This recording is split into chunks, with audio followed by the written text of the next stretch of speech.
नमस्कार, amen billing में आप सब लोगों का स्वागत है। ईमैन बिलिंग भारत की सर्वप्रथम सरल, स्मार्ट और सेफ मोबाइल एवं कंप्यूटर बिलिंग एप्लीकेशन है जो specially agro shop business owner को ध्यान में रख के बनाई गई है। दोस्तों, आज के इस वीडियो में हम देखेंगे कि किसी भी ग्राहक की पेमेंट की एंट्री किस तरह से मोबाइल द्वारा की जाती है। इसके लिए ईमैन बिलिंग एप्लीकेशन मोबाइल में आपको ओपन करना है। यहाँ पर सबसे पहला विकल्प है सेल्स, तो सेल्स में जाइए, सर्च पर क्लिक कीजिए।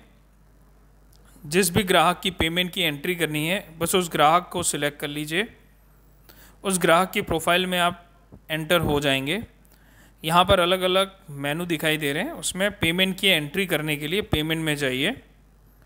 आप पेमेंट एंट्री की विंडो में आ जाएंगे। यहाँ पर अब यहाँ पर सबसे दिया गया है पहले डेट।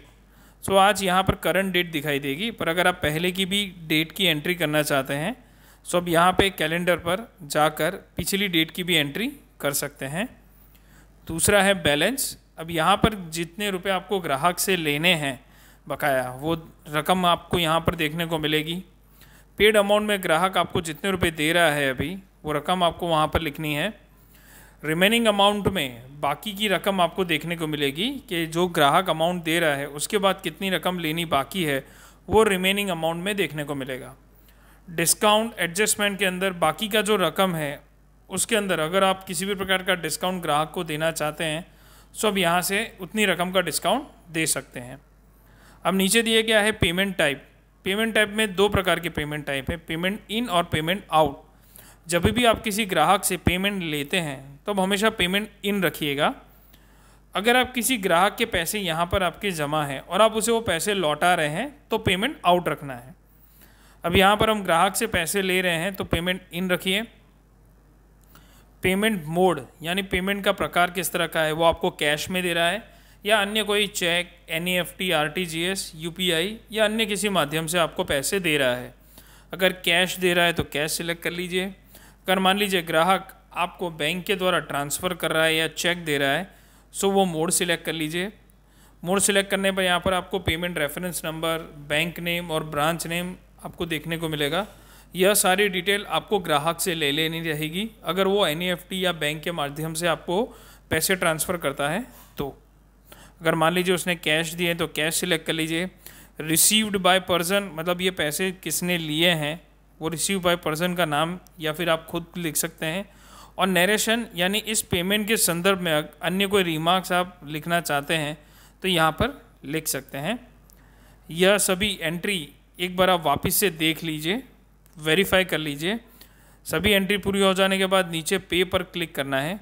पे पर क्लिक करेंगे तो यहाँ पर पेमेंट रिमाइंडर आएगा कि बाकी की जो रकम है वो ग्राहक आपको कितने दिन बाद देने वाला है, उसका एक रिमाइंडर आप यहाँ पर सेट कर दीजिए। ग्राहक के द्वारा आपको बताया गया है कि 50 दिन बाद बाकी की रकम वो आपको देगा, तो उसका एक 50 दिन बाद का एक रिमाइंडर सेट कर दीजिए आप यहाँ पर। जैसे आप रिमाइंडर सेट कर देंगे आपको यहाँ पर दिखाई जाएगा कि आपकी पेमेंट की एंट्री सक्सेसफुली सेव हो चुकी है। अब पेमेंट की रिसीप आप ग्राहक को यहाँ से प्रिंट देकर भी दे सकते हैं, साथ ही साथ उसे PDF के रूप में यहाँ से आप उसे WhatsApp के माध्यम से शेयर भी कर सकते हैं। जैसे ही आप ओके करेंगे उस ग्राहक की प्रोफाइल में वापस आ जाएंगे आप। अब यहाँ पर आपको उसकी पेमेंट की और हिस्ट्री देखनी हो तो वापस पेमेंट में जाइएगा। यहाँ पर दूसरा बटन दिया है व्यू हिस्ट्री। व्यू हिस्ट्री पर जाकर आप जैसे ही क्लिक करेंगे सो उस ग्राहक के द्वारा जितने भी पेमेंट आपको मिले हैं उसकी सभी की हिस्ट्री आपको यहाँ पर देखने को मिलेगी। तो दोस्तों, आज के इस वीडियो में हमने देखा कि किसी भी ग्राहक की पेमेंट की एंट्री किस तरह से मोबाइल के अंदर ली जाती है। ईमैन बिलिंग की और ज़्यादा जानकारी के लिए आप हमारे YouTube चैनल पर भी जा सकते हैं जहां पर आपको और अधिक वीडियो देखने को मिलेंगे। साथ ही साथ आप हमारे कस्टमर केयर पर भी कॉल कर सकते हैं डेमो के लिए। और विशेष जानकारी के लिए आप हमारी वेबसाइट www.eman.co.in पर भी जा सकते हैं। धन्यवाद।